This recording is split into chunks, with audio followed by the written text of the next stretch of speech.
So ఇక్కడ హైదరాబాద్ సిపిగా CV Anand, vigilance డీజీగా శ్రీనివాస్ రెడ్డి ట్రాన్స్ఫర్.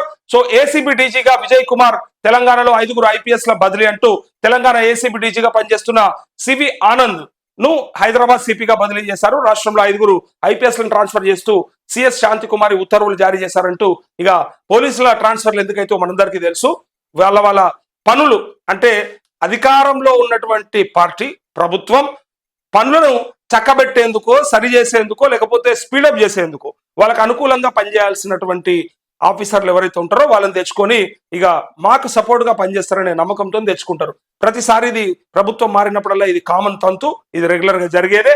అయితే సివి ఆనంద్ అనేట ఆయన కమిషనర్ ఆఫ్ పోలీస్ గా రావడం అనేది చాలా బ్రహ్మాండమైన విషయం. ఎందుకంటా ఉన్నా అంటే గతంలో ఆయన పనిచేసిన ట్రాఫిక్ విభాగం కానీ, ఏసీబీలో కానీ బ్రహ్మాండంగా పనిచేసిండు.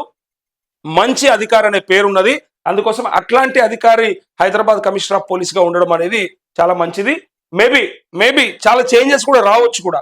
ఆయన చాలా డిఫరెంట్ గా ఆలోచిస్తాడు, డిప్లొమాటిక్ గా ఆలోచిస్తాడు, చాలా జెన్యున్ గా ఉంటది ఆయనదంతా కూడా. చాలా మట్టుకు చూసాం మనం గతంలో. సో అందుకోసమే మళ్ళీ సివి ఆనంద్ ముందుకు తీసుకొచ్చారని అనిపిస్తా ఉంది.